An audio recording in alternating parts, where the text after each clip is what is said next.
Coucou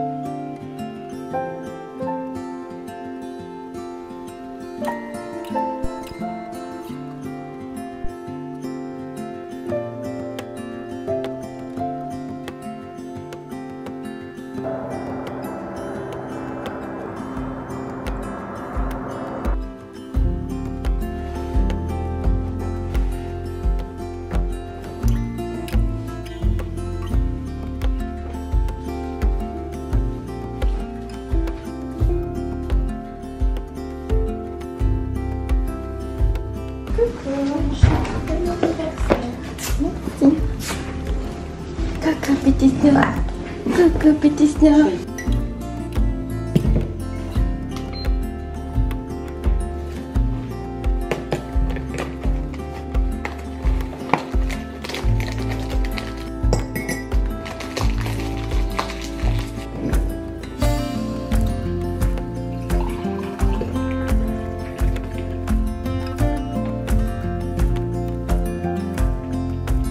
On est samedi, je viens de mettre mes affaires de sport et je vais partir sur une petite séance de pilates à la maison.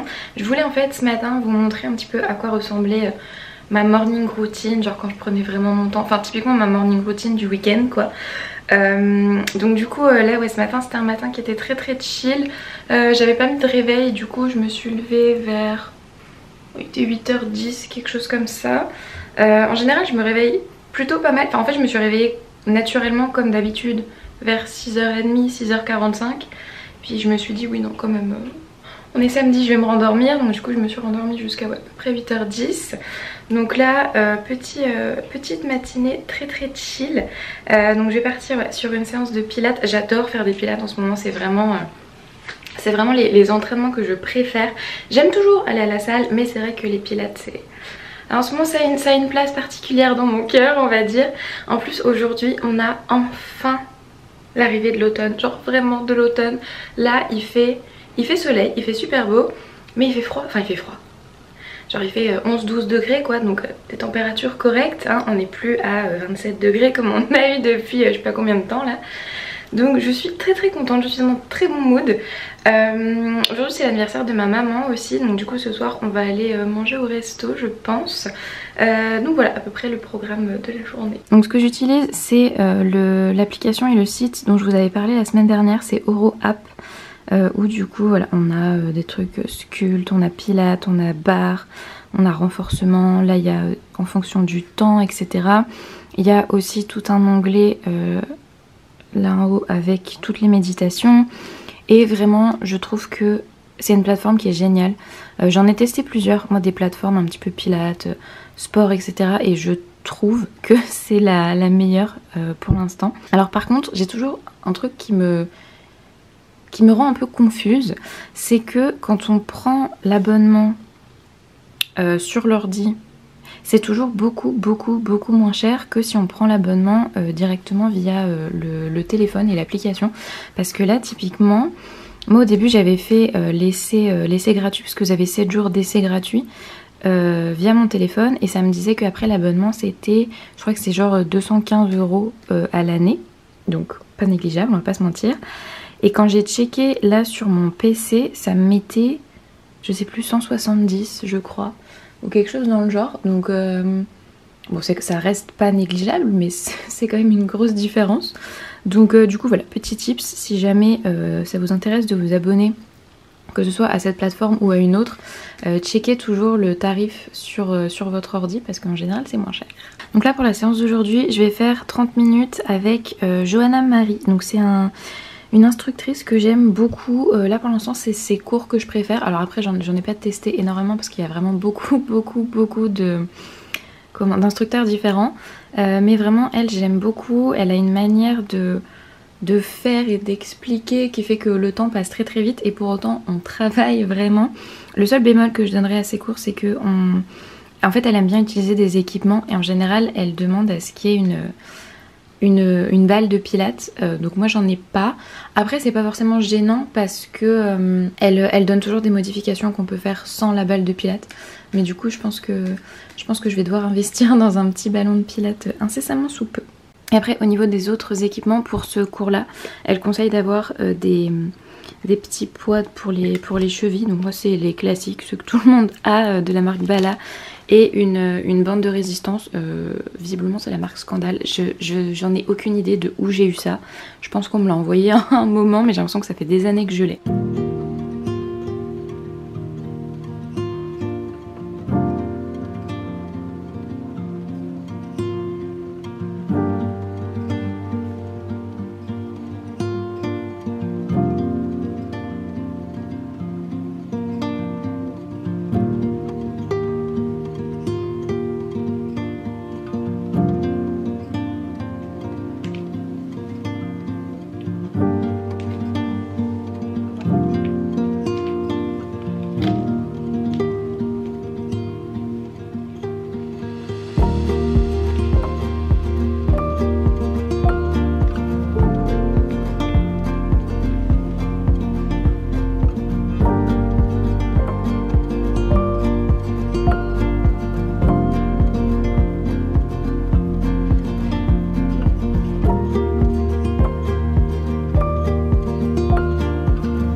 Je viens de rentrer du centre commercial à côté de chez moi. En fait on y allait avec ma petite soeur parce qu'elle, il fallait qu'elle se rachète des jeans et qu'elle se retrouve un manteau pour l'hiver.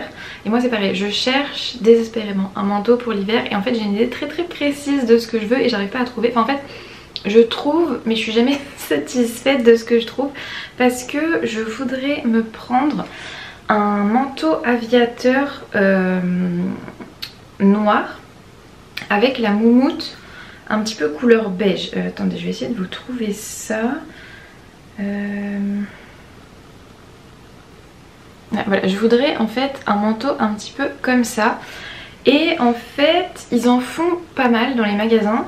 J'en ai vu dans pratiquement tous les magasins, sauf que soit ils les font très courts et du coup moi j'aime pas ça. Je préfère qu'ils soient un peu plus longs. Surtout que comme tous mes pulls sont un petit peu oversize et sont un petit peu longs, du coup si mon pull dépasse du manteau, enfin je trouve que c'est pas très joli. Et puis même j'aime pas les manteaux courts.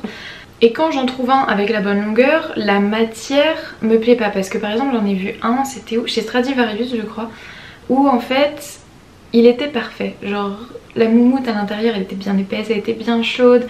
C'était pile la couleur de moumoute que je voulais, parce qu'il y en a qui les font trop blanches, donc du coup j'aime pas. Mais là c'était vraiment pile la couleur que je voulais. Mais en fait la matière, quand j'ai passé mon doigt dessus, je me suis dit mais ça... Enfin en fait la moindre griffure ça va arracher toute la matière. Enfin ça faisait vraiment une matière un peu... je vais pas dire cheap mais un peu quand même quoi. Et donc du coup ouais, j'ai fait plein de magasins et j'ai pas réussi à trouver de manteau comme ça. Donc si jamais un jour vous vous promenez dans les magasins ou vous êtes sur internet ou peu importe et que vous trouvez un manteau aviateur noir avec une moumoute beige crème, enfin voilà, mais juste pas blanche, avec une matière qui tient et à un prix à peu près raisonnable, honnêtement je suis preneuse. Donnez-moi l'adresse, donnez-moi vos suggestions en commentaire parce que vraiment là je galère. Et comme j'ai tendance à être assez fixée dans mes idées et à avoir des idées assez précises de ce que je veux, en général quand je suis dans un truc j'ai un petit peu du mal à m'en défaire. Donc là je me dis tant que j'aurais pas trouvé le manteau parfait pour cet hiver, je pense que je n'aurai pas de manteau, voilà. Oh, il faut que je vous montre. Je me suis acheté par contre, enfin j'ai reçu ça hier sur Amazon. Je me suis acheté un micro parce que en fait si vous me suivez sur Instagram, vous avez pu voir que dans mes DM et même dans mes Q&A, puisque je fais des Q&A à peu près une fois par semaine on va dire, et j'ai tout le temps cette question qui revient: Oriane, quand est-ce que tu fais un podcast? Et j'avoue que c'est quelque chose qu'on me réclame depuis 2 ans, ouais, même un petit peu plus que 2 ans, et auquel je réponds toujours oui, je vais y penser, machin, sans jamais vraiment m'y pencher sérieusement, parce que en fait là c'est vrai que jusqu'à maintenant on va dire que mon objectif principal c'était de développer un petit peu YouTube, et comme c'est quelque chose qui est complètement différent par exemple de TikTok et d'Instagram, c'est vrai que je voulais en fait vraiment prendre le temps de me sentir à l'aise avec YouTube, de la prise en main pour tout ce qui est editing, pour tout ce qui est filmé, etc. Je voulais vraiment me prendre ce temps-là pour me concentrer uniquement sur YouTube, enfin uniquement sur YouTube, garder les autres plateformes évidemment, mais me concentrer vraiment sur YouTube.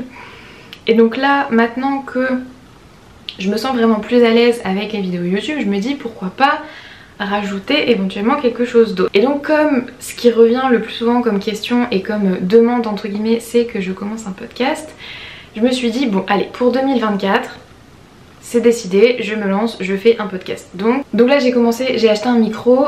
En fait j'ai vraiment acheté le micro tout de suite parce que je me suis dit une fois que je l'ai, ça va me saouler en fait de l'avoir acheté et pas m'en servir. Et donc du coup c'est un petit peu mon moyen à moi de me dire je suis un petit peu obligée de le faire et de pas procrastiner parce que vraiment si je l'ai acheté pour ne pas m'en servir, ça va m'agacer. Donc je l'ai pas encore testé, je l'ai juste connecté à mon ordinateur hier quand je l'ai reçu juste pour voir s'il marchait. Donc visiblement il fonctionne, donc il va falloir là que je le teste. Mais ouais, début 2024, normalement à partir... Là pour l'instant je me suis fixée que j'allais continuer à poster mes vidéos YouTube le jeudi. Bien que je remarque qu'en fait vous les regardez beaucoup pendant le week-end. Du coup je me demande est-ce que je décalerai pas mon jour de post YouTube au week-end. Je sais pas trop, ça c'est pareil, dites-moi en commentaire. Parce que je me rends compte que typiquement le samedi et le dimanche c'est les jours où vous les regardez le plus. Ce qui fait sens parce que c'est là que les gens ont du temps en général. Mais du coup ouais, dites-moi si jamais vous voulez que je décale mon jour de post au samedi matin ou au dimanche matin ou quelque chose comme ça. Et je me suis dit que le podcast par contre ce serait donc une fois par semaine et ce serait plutôt en début de semaine. Comme ça, en fait ça fait vraiment deux grosses journées. Et puis ouais je sais pas, je trouvais que c'était un bon équilibre. Donc pour l'instant je suis partie sur le mardi. Et donc ça voudrait dire que le premier épisode serait posté... Alors attendez, je trouve un calendrier. Tac. Alors le premier mardi de janvier c'est le 2 janvier. Donc du coup logiquement premier épisode ce serait le 2 janvier. Et là je suis partie sur un épisode déjà dans un premier temps pour expliquer un petit peu sur quoi porterait le podcast. Enfin voilà, vraiment faire une petite présentation du podcast. Et deuxième partie d'épisode ce serait comment se fixer des objectifs pour 2024, comment les atteindre.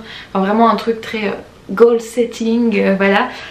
Donc ça pour l'instant c'est mon idée pour le premier épisode. Mais en tout cas n'hésitez pas à aller me suivre sur Instagram parce que du coup je pense que la plupart des updates sur l'avancement du podcast et sur les sorties des épisodes et tout ça se fera là-bas parce que ce sera beaucoup plus simple, voilà, en story et tout ça.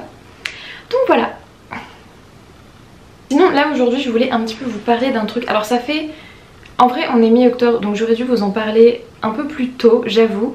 Mais en fait moi si vous voulez je fonctionne par trimestre. Et donc là on est dans le dernier trimestre, donc octobre, novembre, décembre.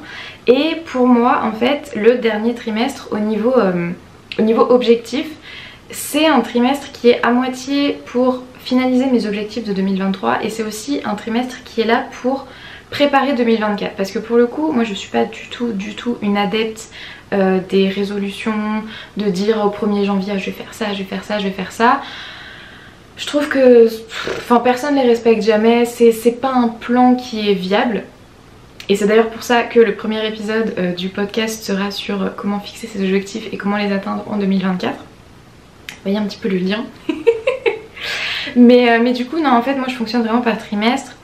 Et en fait je me suis rendu compte que fonctionner comme ça, pour moi en tout cas ça marchait très bien parce que je préfère me fixer en fait des objectifs 3 mois par 3 mois et après mois par mois, mais enfin bref, mais 3 mois par 3 mois parce que c'est beaucoup plus simple à tenir je trouve. On a un petit peu moins l'impression de se retrouver face à une grosse montagne.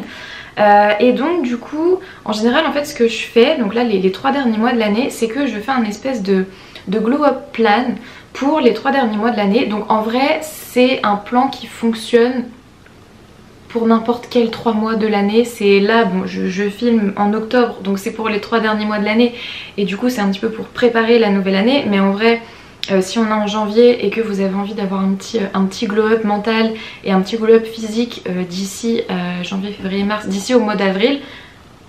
Avril? Oui c'est ça. Oh là là, c'est compliqué, je suis fatiguée en ce moment, vous avez pas idée. Du coup, qu'est-ce que je disais? Oui, si, que au final, voilà, c'était un plan qui pouvait se faire à n'importe quel 3 mois de l'année.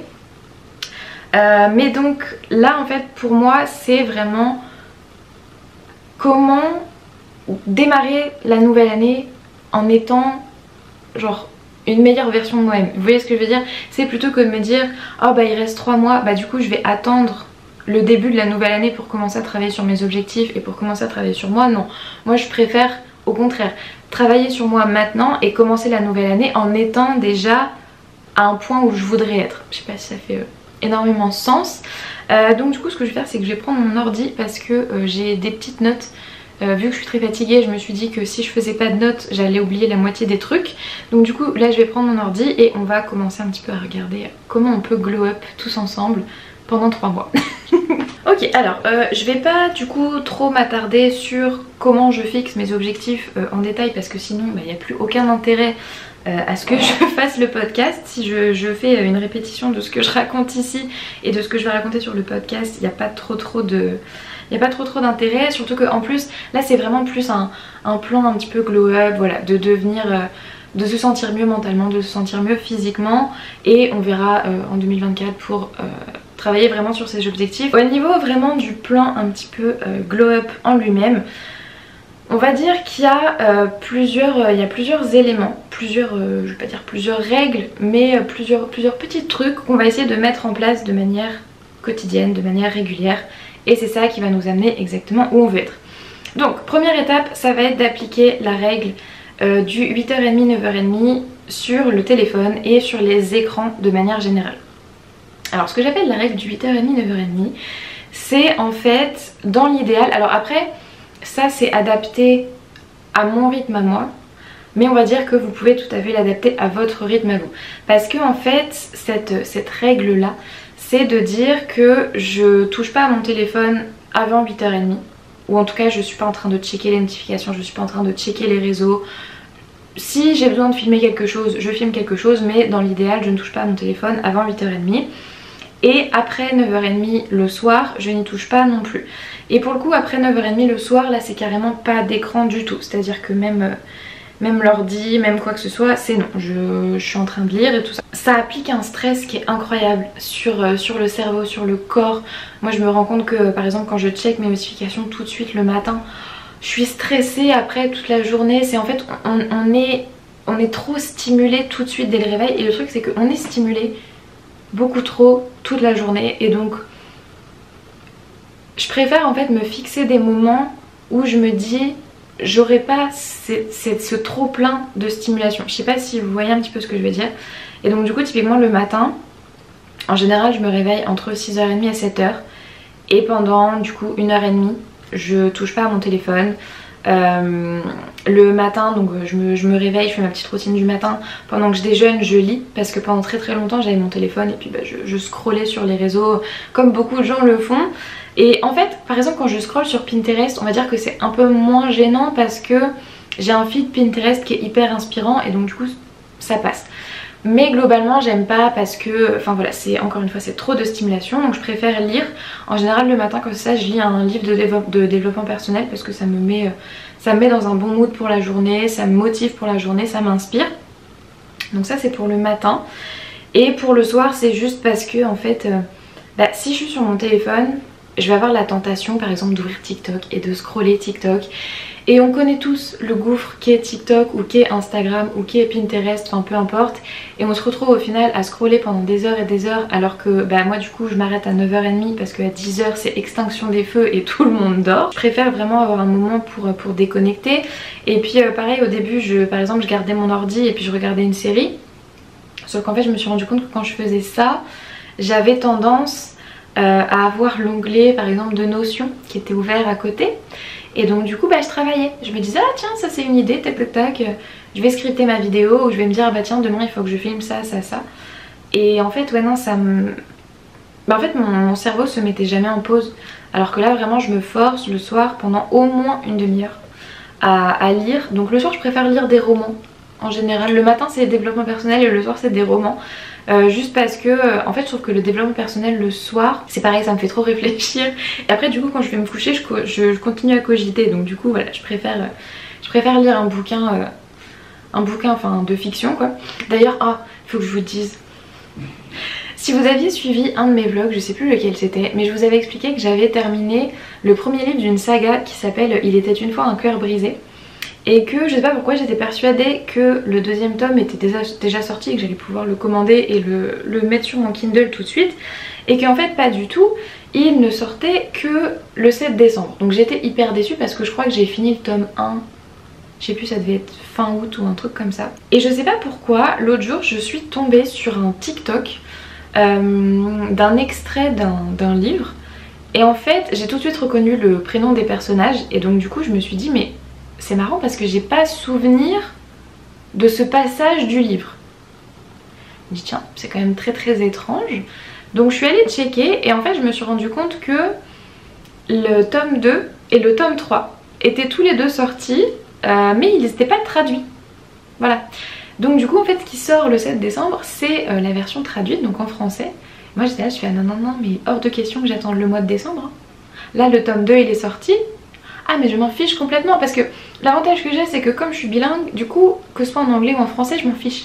Ça n'a aucun impact sur mon cerveau, sur moi, les deux, franchement j'y suis complètement indifférente. Et donc du coup j'ai commandé le bouquin mais tout de suite et là je suis dessus. Ce qui est un peu embêtant avec ça c'est que quand vous avez un livre de fiction qui vous passionne, je pense que toutes les personnes qui aiment lire comprendront ce que je vais dire, mais en fait on n'arrive pas à s'arrêter. On se dit ah un chapitre de plus, ah un chapitre de plus, ah encore un chapitre, et puis on finit par en fait ça finit par être un gouffre autant que TikTok, mais bon pour le coup j'avoue que je préfère lire plutôt que de scroller sur TikTok.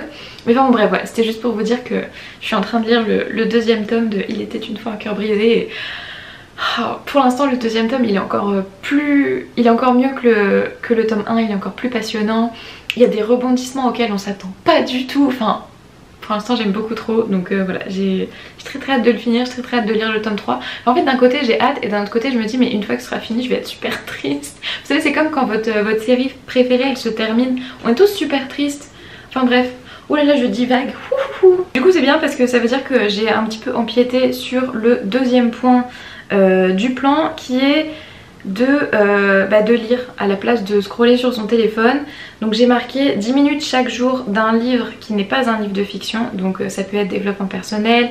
J'ai noté il y a des tas de livres aussi sur la santé, il y a des tas de livres sur la psychologie, sur les finances. En fait peu importe le sujet qui vous intéresse et que vous avez envie de lire à ce moment là, mais essayez de lire pendant au moins 10 minutes par jour, donc de préférence le matin à mon sens. Un livre en fait ouais, qui n'est pas de la fiction et qui va vous apprendre des choses. Moi je trouve que c'est hyper important en fait de toujours apprendre des nouvelles choses. Et donc du coup voilà, trouver un sujet qui vous passionne, un sujet qui vous intéresse. Donc moi personnellement c'est vraiment tout ce qui va être autour du développement personnel, du wellness. Je me suis aussi surprise à m'intéresser énormément à tout ce qui est finance, etc. Comment gérer ses finances. Mais il y a tellement de sujets et il y a tellement de livres qui existent dans ce monde. Je suis sûre que vous allez trouver quelque chose. Et 30 minutes de fiction le soir avant d'aller vous coucher, je vous assure que ça calme votre esprit, ça vous met déjà... En plus, moi en fait je trouve que le fait de lire de la fiction, ça m'emmène déjà un petit peu dans du rêve, dans quelque chose d'irréel on va dire. Et donc du coup j'aime bien lire ça le soir, je trouve que c'est un bon préface au dodo. Ensuite, troisième point, ça va être le mouvement quotidien. Alors vous remarquerez que je n'ai pas dit du sport quotidiennement, mais que j'ai bien précisé du mouvement. Parce que en fait pour moi, faut pas nécessairement partir dans le sport, partir dans des trucs hyper violents.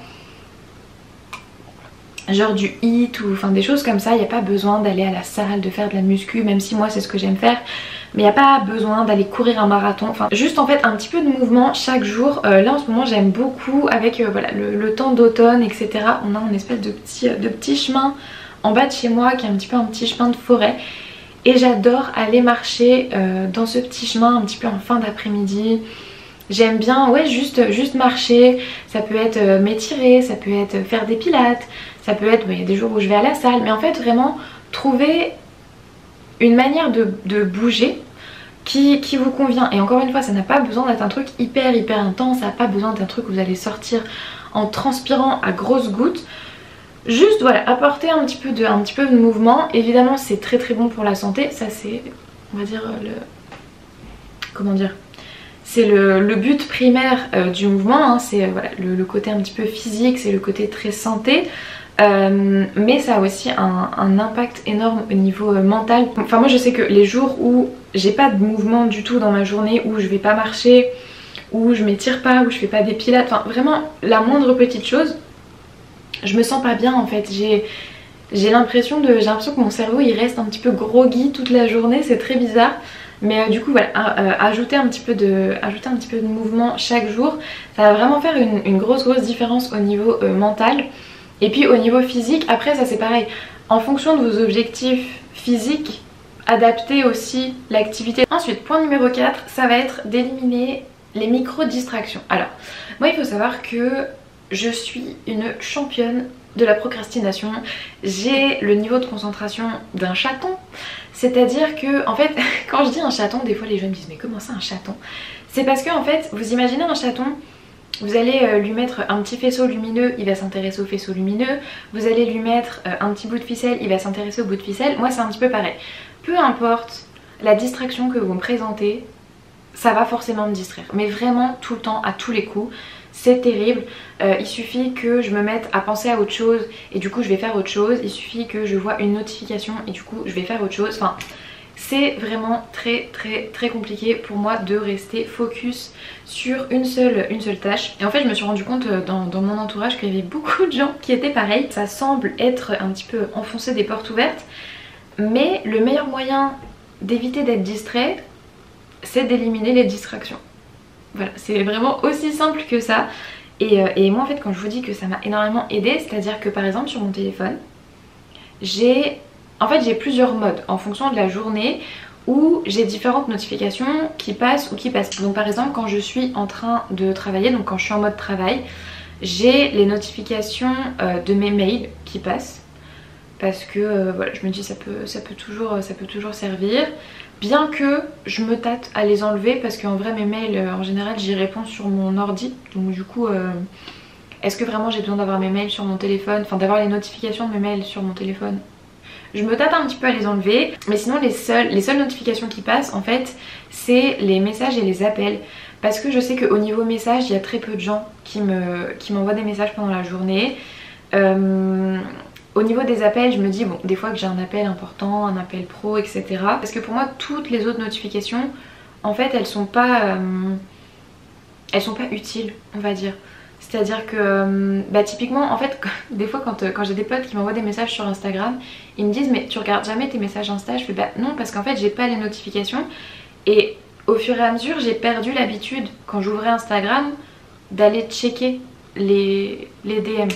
Mais le truc c'est que en fait psychologiquement au niveau de la charge mentale ça fait souffler, ça fait vraiment souffler. Et puis ça m'évite en fait d'avoir les notifications qui sonnent toutes les 2 secondes et de regarder mon téléphone alors que je suis en train de faire une tâche entre guillemets importante. Genre là par exemple je suis en train de filmer et il y a quelques temps j'avais mon téléphone à côté de moi et en fait je voyais toutes les notifications qui passaient et donc du coup j'étais vraiment pas concentrée dans ce que je disais.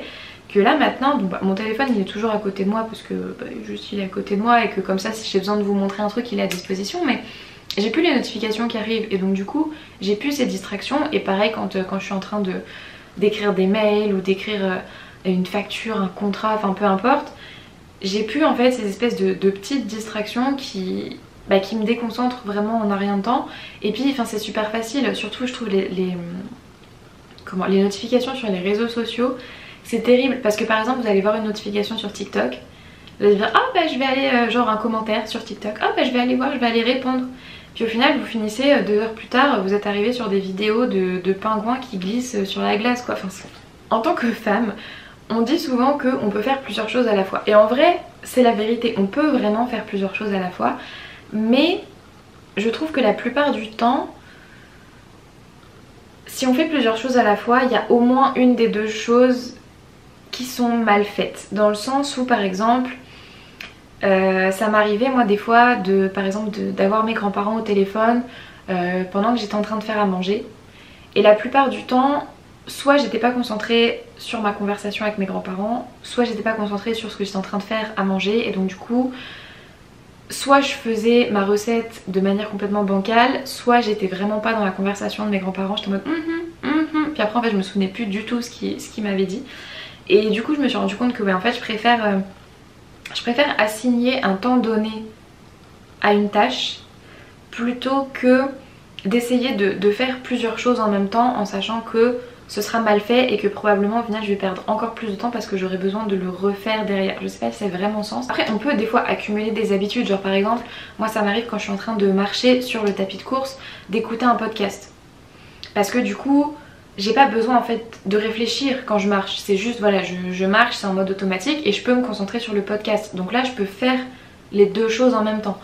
Mais je me verrai pas par exemple écouter un podcast et écrire des mails parce que ça pour moi c'est pas possible, genre mon cerveau il peut pas aller se concentrer suffisamment sur deux choses et donc du coup soit mes mails vont être super mal écrits ou alors je vais faire des fautes ou alors ça m'arrive même des fois d'écrire ce que j'entends, donc du coup après je relis mon mail, je fais mais n'importe quoi, soit je vais pas être concentrée sur ce qui se raconte dans le podcast et donc du coup le fait de pas être concentrée ça va m'énerver et donc du coup je vais réécouter 12 000 fois le même passage pour essayer de capter vraiment ce qui se dit. C'est qu'en fait on est trop à vouloir faire du multitask tout le temps alors que vraiment c'est pas...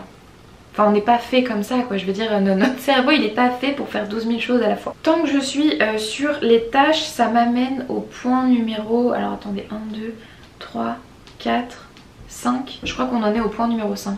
Je suis pas tout à fait sûre mais je crois. Qui va être justement d'apprendre à gérer votre temps, à manager votre temps.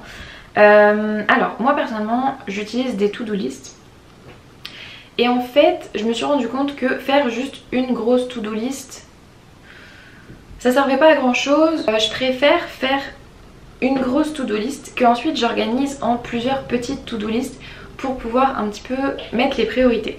C'est-à-dire que je vais avoir par exemple une to-do list avec 10 choses à faire dans ma journée. En fait ce que je fais c'est que je regarde ma grosse to-do list et je me dis ok comment est-ce que je peux prioriser chaque chose.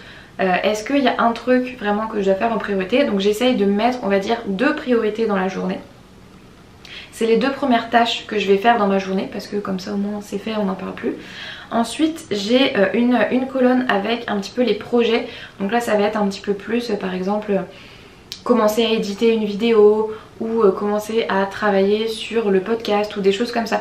En fait ça va être des trucs, les projets ça va être les choses qu'il faut que je fasse, genre c'est important mais on va dire que c'est plus étalé dans le temps et donc du coup si je le fais pas aujourd'hui ou si je le fais un tout petit peu aujourd'hui ça va aller. Attendez je vais bouger parce que là j'ai la luminosité qui me perturbe. Plus ça va plus je me décale sur mon lit mais enfin bon. Du coup ouais je vais vraiment mettre des priorités, ensuite mettre la catégorie projet, ensuite j'ai une catégorie, je sais pas trop comment le traduire en français, moi j'appelle ça les quick ticks, où c'est vraiment les choses hyper rapides que je vais pouvoir faire, style je sais pas moi, envoyer un devis ou répondre à un petit mail ou enfin voilà vraiment les choses qui vont me prendre allez 10 minutes grand maximum. Et ensuite j'ai aussi une partie de ma to-do list qui relève un petit peu plus du côté personnel parce que juste j'aime bien en fait séparer le côté professionnel et le côté personnel. Donc du coup voilà, là à ce moment là je vais mettre tous les trucs perso que je dois faire. Donc c'est à peu près comme ça que j'organise mes to-do list et en fait je me suis rendu compte qu'en faisant ça me permettait vraiment de mieux gérer mon temps et de me dire et d'éviter de procrastiner surtout parce que par exemple moi j'étais la championne pour me dire ça c'est une priorité. Donc en général les priorités c'est les gros trucs à faire. Genre là par exemple ma priorité d'aujourd'hui c'était de finir de filmer cette vidéo. Et en fait je vais avoir tendance à dire ah oui non mais attends je vais aller regarder un petit peu sur Pinterest avant et puis je vais regarder une vidéo YouTube avant ou non mais je vais répondre à mes mails d'abord. Et en fait ça c'est une forme de procrastination aussi. Parce qu'on se retrouve à repousser genre les tâches importantes et en fait encore une fois c'est complètement contre-productif parce qu'après on se retrouve à devoir faire les tâches vraiment importantes dans le rush. Et puis je trouve qu'il y a une certaine satisfaction aussi à checker les to-do list.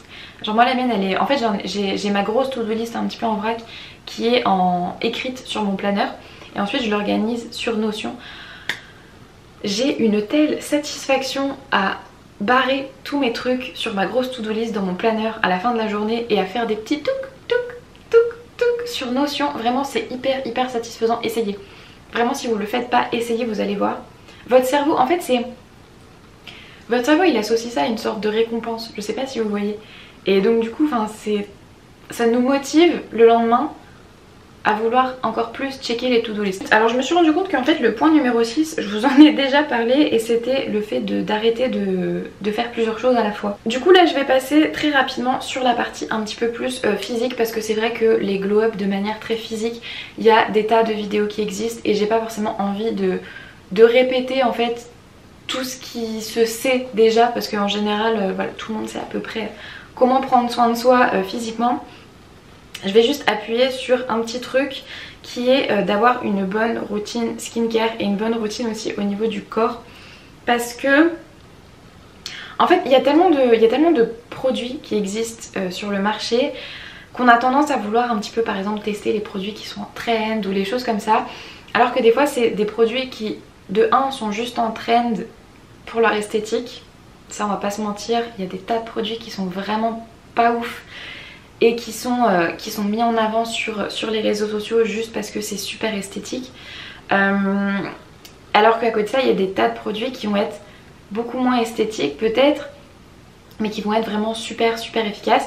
Et puis après ça dépend aussi de chaque personne, c'est à dire que une routine skincare qui marche très bien sur moi ne marchera peut-être pas bien du tout sur une autre personne. Puis ça dépend aussi, c'est pour ça que c'est aussi intéressant de connaître votre type de peau, de savoir de quoi votre peau a besoin, de voir comment vous réagissez à certaines marques, parce que c'est pareil, il y a des marques entières qui peuvent ne pas correspondre à une personne. J'aimerais bien vous dire qu'il y a une formule magique pour trouver qu'est-ce qui vous correspond, mais en vrai le seul moyen c'est de tester des produits, de voir ce qui marche, de voir ce qui marche pas. Peu importe votre type de peau, hydratée, vraiment hydratée.